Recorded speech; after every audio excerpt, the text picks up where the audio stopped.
I certainly believe that there's space and necessity for a constant dialogue between the left and the right. This is also something that I've been developing more particularly during these lectures. So I'm going to lay out a couple of propositions. So imagine that you have to move forward in the world. You have to do things. Mm-hmm. And the reason you have to do things is because, well, if you just sit there and don't do anything, then you suffer and die.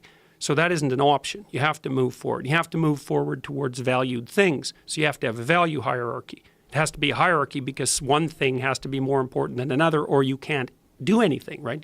You're too split with your choices. So you have to do things. You have to value. You have to value some things more than others. Then you have to act out what you value in the social environment because you're a social creature and you're not going to do things alone.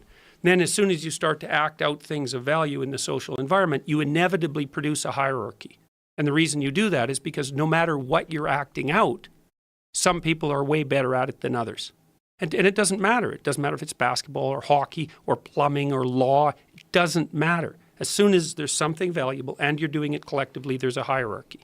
Okay, so then what happens?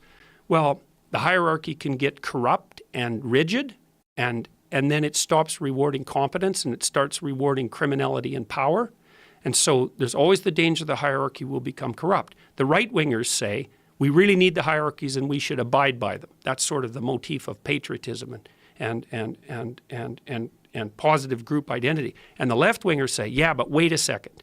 There's a problem here. A, your hierarchy can get corrupt and might. And B, because some people are way better at it than others, you're going to produce a bunch of dispossessed people at the bottom. And that's not only not good for the dispossessed people, it actually threatens the whole hierarchy. So you have to be careful. You have to attend to the widows and the children, let's say, the widows and the orphans. Okay, and so now you can think about that as an eternal problem. You can't do without hierarchies, but, and that's the right-wing claim in some sense, you can't do without hierarchies and they're valuable. But they're also prone to corruption and they dispossess people. Okay, so now that's an eternal problem. The question is, what do you do about it? And the answer to that is, there's no final answer to the problem. So what you have to do is you have to have a left wing and you have to have a right wing, and they have to talk all the time about whether the hierarchy is healthy and whether or not it's dispossessing too many people. And then the problem with that is that discussion can go too far because the right wingers can say, hierarchy über alles, right? That the state is correct and everything's right. And so that's the right-wing totalitarian types. And the left can say, we'll flatten everything so there's no inequality. And so both the left and the right can go too far. Now, the problem is we know how to define, I think one of the problems is we know how to define when the right goes too far. I think we learned that after World War II. I think if you're making claims of ethnic or racial superiority, you get to be put in a box and put off the shelf. Right? You're not in the dialogue anymore. It's obvious that the left can go too far, even though they're necessary participants in the discussion, but we don't know how to define when they've gone too far. And we don't have an obvious example. No, and you might think, well, that's the moderate leftists' problem. It's their moral responsibility to dissociate themselves from the radicals, just as it's the moral responsibility of reasonable conservatives to dissociate themselves from the John Birch and Ku Klux Klan types. That's a very important point. But it isn't just the moderate left's problem, because even the people on the right don't know what to point to when they say, no, you've gone too far as a leftist.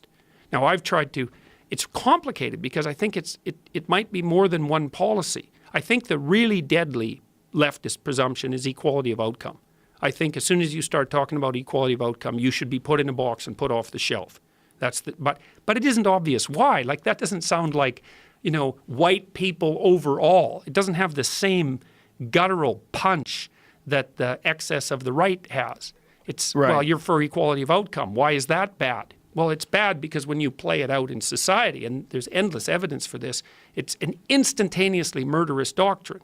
And I think it's because it shifts so quickly into a victimizer narrative. I've had a great opportunity in the last month and a half. I got asked to write the preface to the 50th anniversary edition of Solzhenitsyn's Gulag Archipelago. And so I've been writing that. And one of the things Solzhenitsyn did, which was one of the things that made that book arguably the greatest work of nonfiction of the 20th century, I mean, it's in the top 10 anyways, was to point out very clearly that the excesses of the Russian Revolution started right away. It wasn't that Lenin was a pretty good guy and then Stalin came in and corrupted everything. It was like Lenin was not a pretty good guy. The revolution got bloody really fast. And what seemed to happen, so imagine you're starting to divide the world up into oppressor and oppressed, right? And you're going to do something about the oppressors. The problem is that you can define people multiple ways. This is the intersectionality problem. And almost everybody can be defined in terms of their group identity in some way that makes them an oppressor. So like if you're a black man, well, you could argue that you're oppressed because you're black, but what about the fact that you're a man? And so does that make you an oppressor or someone who's oppressed? And the answer is, as the revolution progresses, if there's any dimension along which you can be categorized as oppressor, you end up dead. And so that's part of the pathology of the equality of outcome What do you mean doctrine. by that? Like you end up dead? You end up rounded up. You ended up being put into the oppressor camp, right? And But, so, but there's only so far you can go with that, right? I mean, you can't put all men in the oppressor camp. There'd be no men left. Like, what do you? well, that, how but do you, yeah, but that is so you exactly really the sort think of that's thing how that it plays out well, it is how it plays out. when I you mean, look for equality of outcome? well, it is how it played out in the Soviet Union and China. I mean, in the Soviet Union, we don't know how many people died. The reasonable estimates look like about 25 million. That's dead. That's not imprisoned. That isn't families destroyed. That's just dead.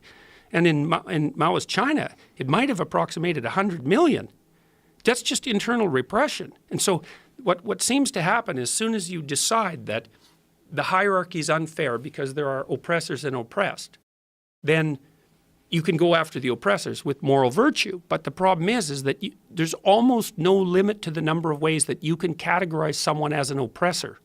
The category just starts to expand. Like the communists killed all the socialists. They killed all the religious people. They killed most of the students. They killed all the productive farmers. And they killed the productive farmers because they owned land, and maybe a little house and a few cows. I mean, to be a successful farmer in Russia at the turn of the 20th century didn't mean you were rich, right? It just meant you weren't starving.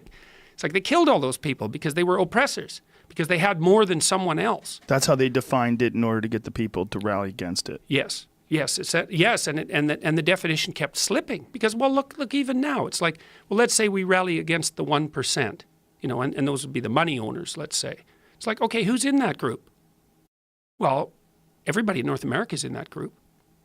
Worldwide, yeah. Well, but who sets the parameters, right? Well, It's like $34,000 a year sets you in the 1% worldwide. Right. So does that make all of us oppressors? Basically, everybody who lives above poverty in America is in the 1% of the world. Right, and also by historical standards. Yeah. And so the problem with the oppressor-oppressed narrative is that you can multiply the oppressors endlessly, and there's no end to going after them. Right, and as soon as you make a definition, you can move the boundaries, and then the next person is the oppressor, and then you keep going. Well, and you also see the interesting thing too is that, and this is complicated.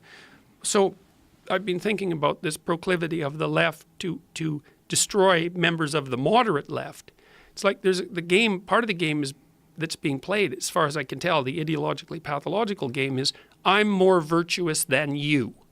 Now, look, if you're on the radical left and you say, well, you're more virtuous than a right winger, it's like, well, who cares? That's obvious because the right wingers are pathological. So being more virtuous than them, that's not much of an attainment.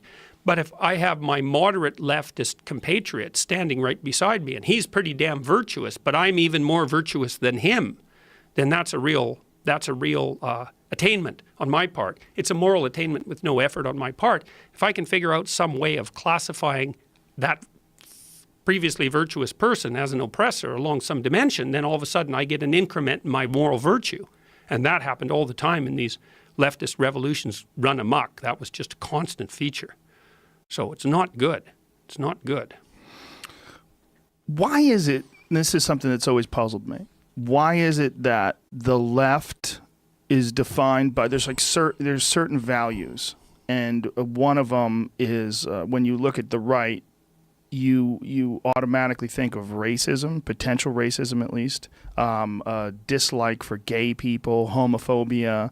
There's certain qualities that are always attributed to conservatives, and then there's certain qualities and these are social things, and that I'm not quite sure I understand. Like, why is it that the left is always associated in support of gay rights. The left is always associated in support of of all races and all genders. And well, I think it's the dispossessed issue again. So imagine that we make these hierarchies, and they're hierarchies that are devoted towards a goal, and that the sum total of all those hierarchies is something like the patriarchy. Even though I hate that word, and I don't think anybody should use it. I don't like that word at all. But that's we're speaking within the confines of that theory. Just defining how you're using it. What do you mean by the patriarchy? Well, the patriarchy is the sum total of all Western hierarchies. Let's say it's the radical leftist vision of the sum total of all Western hierarchies. But it's always male. Well, that's the theory, is that it's male dominated, and patriarchy is a male-dominated word. Well, and it's a funny thing because, of course, there's lots of sub-elements of the patriarchy that aren't male-dominated. So healthcare, for example, universities, the education system in general.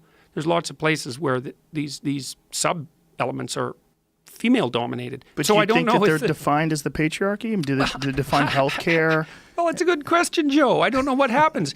If you have a sub-element of the patriarchy that's dominated by women, is that still the patriarchy? It's like the structure's still intact. It's still performing the same function. Well, now the women are running it. Well, is that the patriarchy? And the answer to that is, well, we're all vague about what the definition is, so we don't need to address that issue. Well, here's That's some the clear answer. ones. Here's some clear ones, right? Like major corporations, the vast majority of CEOs are male. Yeah. We think of that as part of the patriarchy. Yeah. Government. Yeah. Never been a female president. Vast majority of senators, congressmen, etc., male. Yeah, so I guess we could say, well, the patriarchy is all those elements of hierarchical structure that are still dominated by men. Law enforcement, military, male, mostly male. Right, but it's a peculiar definition. Right. Because it means you have to fractionate the patriarchy into pieces. You can no longer talk about it as a uniform structure. If you're going to take out all those pieces that are dominated by women, say, well, that's not the patriarchy.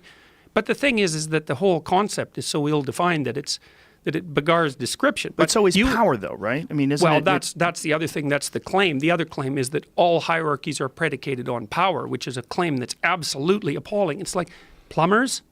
Are they part of the hierarchy? You've got roaming bands of armed, aggressive, tyrannical plumbers coming to your door saying, use our service or else. Like, that's not how it works. You go look, when you're going looking for a plumber, you go look for a massage therapist, or a surgeon for that matter, or a lawyer. You go look for the person who's most competent. And one of the things the left can't tolerate is the idea that hierarchies are predicated, in part even, on competence, which they clearly are. The best predictors for success in Western hierarchies are intelligence and conscientiousness. Those are the best psychological predictors of success. They only account for about a third of the variation in success. Maybe a third is probably about right. So there's still lots of room for randomness and even for systemic discrimination. But the notion that our systems aren't predicated in part on competence is clearly wrong. Now, you asked a question about the left. It's like, well, why are the left always on the side of the people who don't fit in, let's say, or don't fit so easily in? And I think that is a matter of the consequence of hierarchical structures. So imagine in every hierarchy there are some people who don't do very well in any given hierarchy. Then imagine across all the hierarchies that there's a subset of people who are very likely to not do well in any of them. So you might say, well, they're systemically discriminated against. The left would be on their side because they're on the side, even temperamentally, of the people who are dispossessed. And the thing about that is that it's valid. Look, we need a spokesperson politically for the dispossessed. That's what the Democratic Party used to do when they worked for the working class. Is the working class needed a political voice. It's like, okay, that's the Democrats. Well, why do they need a political voice? Well, to keep the hierarchy from degenerating into rigid tyranny. It's part of the political discussion. But now the problem is this is the problem with the left, is that, well, what's the hierarchy? It's a tyrannical patriarchy. It's like, no, it's not. It's partly corrupt, like every system. But it's less corrupt than most systems, and there's a lot of elements of it that are devoted towards self-improvement and self-monitoring. You have to be a little nuanced and subtle about these sorts of things. And you can't throw the baby out with the bathwater. And the leftist rhetoric has got so intense that the idea is, and people believe this, well, the world is going to hell in a handbasket. Everything is getting worse in all possible ways, and there's systemic racism everywhere, and it's utterly unfair, and it should be torn down and rebuilt. It's like, no, it's actually functioning unbelievably well, even though it still has its problems.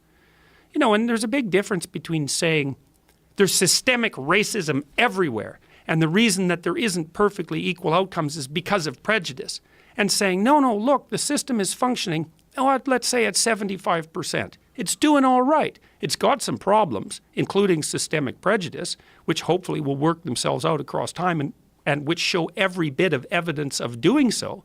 And so we don't need a radical solution. You know, and one of the things I've started to do with my Twitter account is to tweet out good, non-naive news. Because one of the things that's happening in the world, and there's been half a dozen books on this or more written in the last 5 years by credible people, is that the distribution of the idea of individual sovereignty and property rights and free market economies, etc., out into the rest of the world is making the non-Western world, is making the non-Western world rich really, really, really fast. So between 2000 and 2012, the rate of absolute poverty in the world fell by half.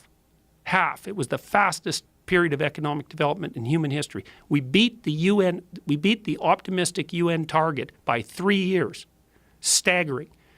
You know, the rates of child mortality in Africa are now lower than they were in Europe in 1950. The fastest growing economies in the world are in sub-Saharan Africa. Millions of people a month are getting access to this incredible technology that's embodied in cell phones, right? People have access to fresh water like they've never had access before.